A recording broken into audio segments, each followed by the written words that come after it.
labádó lọ́rọ̀ Nàìjíríà láti sọ fún ìjọba Nàìjíríà ẹ á ìbọn fún kálukú ẹjọ́ kálukú ní èké ńlé ẹ fún kálukú lọ́fẹ̀ẹ́ níbi tá a bá dé yìí bí ẹ ṣe ń pa àwọn ọmọ Nàìjíríà bí ẹni pa náà yóò yẹ kó tó gẹ́rẹ́ ẹ lójú tí ẹ̀yin ìjọba Nàìjíríà ojú òtì yín ẹ bẹ̀rù ọjọ́ tẹ́ pàdé Ọlọ́run ẹ ń ti kámpù kiri ní òṣèlú ojoojúmọ́ ni gbogbo gómìnà ń ti kámpù ojoojúmọ́ náà làwọn ẹ̀ ń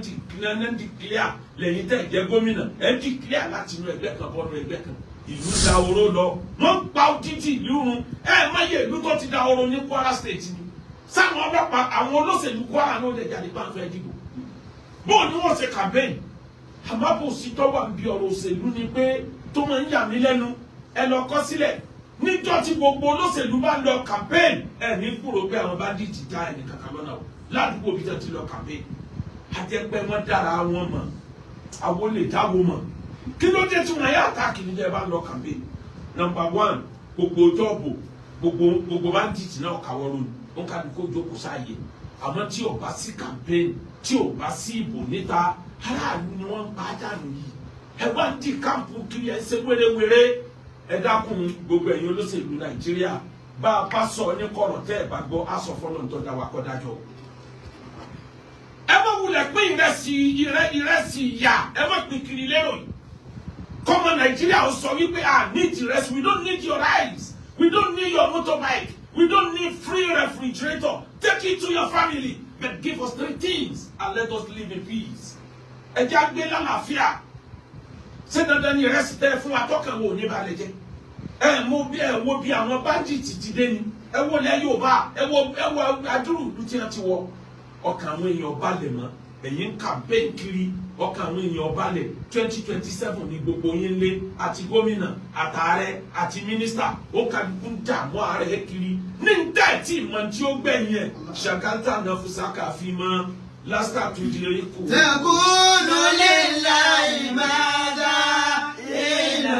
liqa'u taqulu lillahi madha illa liqa'u. You people are busy decamping from one political party to another.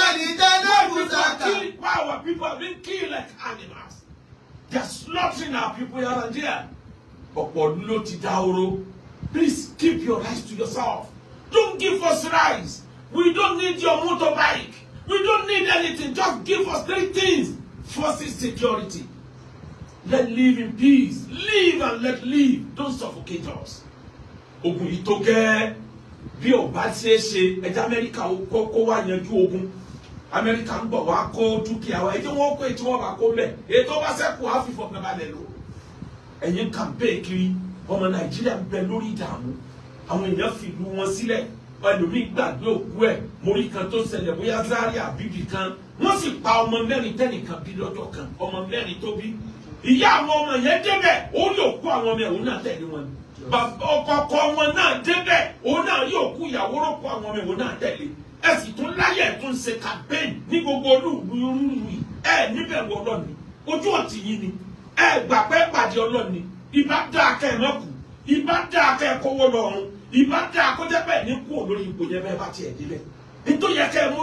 mójútó àní ẹ má ṣe campaign àní ẹ má dìbò àmọ́ ẹ fi aráàlú lọ́kàn balẹ̀. The first thing we need from you is security. Give us adequate security and that's the essence of having a government. níta níjọba sí nìyẹn kí ló dé táwọn ọ̀daràn fẹ́ gbàjọba àkọ́kọ́ níta need ẹ fún wa ní security ẹjọ́ kọkàn wá balẹ̀ a need ìrẹsì yín a need generator aráàlú ò need ẹ fún wa ní security ẹlẹ́ẹ̀kejì níta need we need justice let there be justice fairness and equity ẹ jẹ́ kí ètò ìdájọ́ wa ẹ jẹ́ kó ṣe gbọ́kànlé kó ń kálukú lè gbọ́kànlé tó ìdájọ́ wa kó má jẹ́ pé alágbára ni ó jàre bọ̀ kóòtù ọmọ ọ̀lẹ ni ó máa wá sunkún aláàrí ó máa dẹlẹ́kún ẹlẹ́bí ó máa rẹ́rìn bọ̀ kóòtù nígbà bá àjọ́nu kóòtù èmi ọmọ kéèsì tí wọ́n ṣe tí àjọ́nu omi ìfòdìdí ọdún mẹ́ta àjọ́nu nígbà bá yá ní oṣù aláre yóò ní ẹ̀yìn àtọ́lọ́nu ẹ máa yanjú ẹ̀ kò sí justice ní gbogbo ilé ìdájọ́ wa kò sí justice lọ́dọ̀ àwọn agbófinró wa kò sí justice lọ́dọ̀ àwọn tẹ́ ń gbé uniform sọ́run àti láàtúnṣe 2027 ẹ̀ ṣe mójútó lè ná ọjọ́ tó wà nílẹ̀ yìí ẹ̀ lè yanjú nǹkan wọ̀nyí kó tó di tọ́ta dìbò tó bá tiẹ̀ jẹ́ pọ́wọ́ yẹn lè rí ṣe ẹ̀ nídìí àti pé ráìsì fẹ́ ní kankan ẹ̀ nídìí àti pé mọ́tò ẹ̀ nídìí àti pé motorbike ẹ̀ nídìí àti pé rẹfrigirétọ̀ aráàlú ọ̀jáde wọn dìbò fún yín ẹ ti sí àwọn nǹkan kan tó wúyàn lórí ẹ wọ ọ̀nà tí wọ́n là látẹ̀kọ́ tọ́lọ jánà Kalaba ọ̀nà tó wúyàn lórí ni o eléyìí tí ń ṣe é bọ̀ láti Àbújá tó máa gbà náà Kogi kọjá wá sẹ́kọ̀ọ́ ọ̀nà tó wúyàn lórí ni iṣẹ́ tó dáa ni ẹ ti sí àwọn nǹkan kan tó dáa àwọn gbogbo ń tẹ́ ẹsẹ̀ tó dáa yìí kò lè nítumọ̀ àfi ká ní security kò lè nítumọ̀ àfi kí justice ó wà kẹ́ni tó bá pààyàn kọ́mọ̀ yìí pé wọ́n pa òun náà sí kò sọ́gbọ́n tó ń rí dá sí kẹ́dà ó sùn lóòtẹ́ẹ̀lì kọ́kàn rẹ̀ ọ̀balẹ̀ pé wọn ò bí ẹnìkan náà kọ́ pa òun yìí ẹ̀rín ènìyàn wá ní ìtumọ̀ mọ́ àṣeláyé john ní kidnapping níyì tí wọ́n kidnap ẹyọ ẹni ẹ̀ka ẹyọ èèyàn méjì tí gbogbo ló máa pariwo tí wọ́n bá kidnap odidi 100 èèyàn nílùú kan sí wọn lè ké máa ń torí pé lẹ́gbẹ̀ẹ́ wọn ti kidnap 100 tí wọ́n ti rí tiwọn àwọn tó máa dúpẹ́ ní pé tàwọn tó 300 àsìlá ń sáyé ẹfẹ́ sáyé ẹfẹ́ ṣe dùn níyàn ẹ̀yin nìyẹn ayé nìyẹn kẹsì máa ṣe lọ. ẹ̀yin nìyẹn ayé nìyẹn kẹsì máa ṣe lọ. ẹfẹ́ sáyé ẹfẹ́ ṣe dùn níyàn ẹ̀yin nìyẹn ayé nìyẹn kẹsì máa ṣe lọ. ẹ̀yin nìyẹn ayé nìyẹn kẹsì máa ṣe lọ. Lasta tudiriku. Takunu lillahi maza ina taliqahu. Takunu lillahi maza ina taliqahu. Ẹ̀yin ìjọba Nàìjíríà, ẹ̀yin ìjọba gbogbo state pátá, ẹ̀yin ìjọba gbogbo local government, Shagata Nafisaka Fima. Lasta tudiriku. You keep yourself busy over something you may never achieve. Ẹ lọ busy lórí nǹkan tó jẹ́ pé majority yín ò lè borí eré bọ̀ mi failure ni majority ó bá bọ̀. Tẹ̀kúlù lílá ìmọ̀. Mẹ́ta iná tẹ́lẹ̀ kọ́ tẹ̀kúlù lílá ìmọ̀ sá iná tẹ́lẹ̀ kọ́. Àti win ìbò kò sú ọ̀fẹ́ anybody àti wọlé ìbò kò sú ọ̀fẹ́ anybody àmọ́ ikú sú ọ̀ ìdájọ́ níwájú Ọlọ́run sú ọ̀ àtúbọ̀tán sú ọ̀ gbogbo ẹ̀ ni ló lẹ́san gbogbo ẹ̀ lápadà gbábọ̀ bẹ́ẹ̀ ṣe dá ọ̀la ó sọ bẹ́ẹ̀ ò ṣe dá ọ̀la ó sọ tòǹtòrò tòróró tòǹtòrò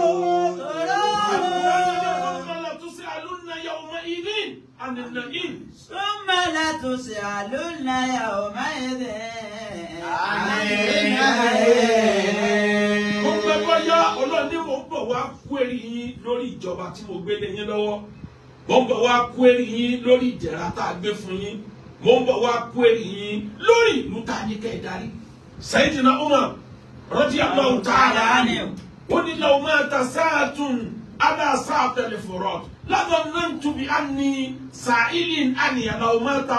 لو مات ساعة جائع tí ewúrẹ́ ẹyọ kan tẹ́bí bá pa ewúrẹ́ kan kú ní etí odò Euphrates tó jẹ́ báńdìrì ìlú mi bó ṣe jìnnà tó yẹn mò ń rò mo gbà pé èmi lọ́wọ́ bi léèrè pé kí ló ń wò tẹ́bí fi pa ewúrẹ́ kú ewúrẹ́ lásán nìyẹn tẹ́bí pa mélòó wá léèyàn tẹ́mi rẹ ti sọnù ní stéètì òkàlùkù yín mélòó léèyàn tí wọ́n ti pa dànù lórílẹ̀-èdè yìí mélòó léèyàn tí wọ́n ti fi rúbọ mélòó léèyàn tí wọ́n ti pa lórúkọ ẹ̀sìn gbogbo nǹkan wọ̀nyí ń ṣẹlẹ̀ àwọn ẹlẹ́sìn jáde ń kálukú ranjú wọ̀n kò sí ìdájọ́ kódà èyí tó ṣẹlẹ̀ lóṣogbo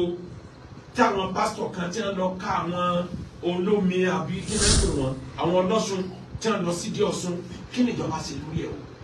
àwọn tí wọ́n ń yẹ̀yẹ́ Islam kí ni ìjọba ṣe lórí ẹ̀ o àwọn tí wọ́n ń yẹ̀yẹ́ ẹ̀sẹ̀ ṣe kí ni ìjọba ṣe lórí ẹ̀ àwọn tí wọ́n fi Christianity ṣẹ̀sìn kí ni ìjọba ṣe lórí ẹ̀ ó wá dàbí ẹni pé kò sófin mọ́ nílùú ó ti jọ́ tìjọba bá tó fight the spirit of radical ideology nílùú yìí ká tó ní sinmi ẹjẹ́ abẹ̀rù Ọlọ́run tó mọ̀ látún sí alúnayà ọmọ ilé iná nínú yìí. ثم لتسألن يومئذ nǹkan lẹ́ta ni kẹ́ ẹ fún wa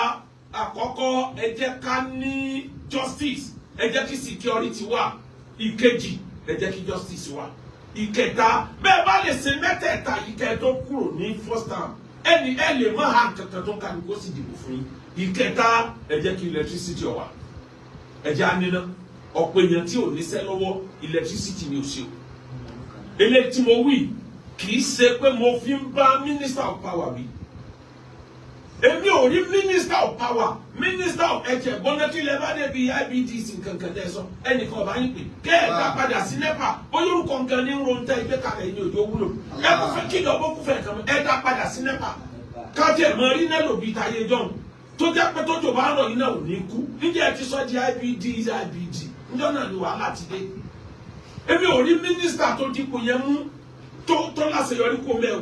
látijọ́ Nàìjíríà ti ń bẹ ẹ dárúkọ mínísítà tó ṣàṣeyọrí tàbí látijọ́ Nàìjíríà ti dojú ẹ wá dárúkọ ẹ Báyọ̀ Adélábù kò ṣe bí Báyọ̀ Adélábù ọ̀jẹ̀ bí ó náà gbìyànjú tiẹ̀ ni bàbá Bọ́lá Ìgè tó gbọ́n jùlọ nínú tó gbọ́n lẹ́yìn kí ló bá bọ̀ bẹ́ẹ̀ ebi ti same office tó náà dì múnu. Àwọn tí wọ́n frustrate ti pọ̀ àwọn tí wọ́n sabotage ti pọ̀ jù bó o la ṣe fẹ́ ní iná kíjọba eléyìí ò kí n ṣe ọ̀rọ̀ mínísítà lọ mójútó lọ́rọ̀ mínísítà ìwọ̀nba ni mínísítà lè ṣe mọ ìjọba gangan ni kó sẹ́sọ̀ kòtò wọ̀ kíjọba ó declare state of emergency lórí ọ̀rọ̀ electricity ẹ jẹ́ ká níná ká lè bá nífọ̀kànbalẹ̀ ẹ yé bú Báyọ̀ Adélábù ìwọ̀nba ní tiẹ̀ mọ́ ń bẹ̀ bó tiẹ̀ jẹ́ pé yẹ kó náà ti resign torí kó fẹ́ dìbò tipẹ́tipẹ́ ó bá ti resign ní àbùkù yóò ní ká mọ́ bẹ̀ ìwọ̀nba ní ta pẹ́pẹ́ ìjà ẹ̀yìn mọ́ ọmọlúwàbí lòun náà gbogbo àwọn tí wọ́n jọ fẹ́ jù lọ́yọ̀ state èèyàn mi ní gbogbo wọn àmọ́ bẹ́ẹ̀ bá mú àwọn gómìnà nílẹ̀ Yorùbá ẹ lọ ronú bó lẹ́sìn máa change ẹ̀ gbogbo òlú tí kírísítẹ̀nì bá ti lò lọ ẹ jẹ́ kí mùsùlùmí ó lò ó tó gẹ́ bí mùsùlùmí náà bá lò díẹ̀ gbé fún kírísítẹ̀nì náà káwọn náà ó lò díẹ̀ ẹ má jẹ́ ó jẹ́ pàwọn kan ní ó máa lò lọ ṣàkántà náà fún sáká. Fíìmù lára tó lè kó tẹ̀kọ́nù lílà ìmọ̀ta ìnàtẹ̀lẹ̀ kọ́ tẹ̀kọ́nù lílà ìmọ̀ta ìnàtẹ̀lẹ̀ kọ́. Má fò ní gbàgbé ọ̀la kò lò ní ẹ̀ kó dára.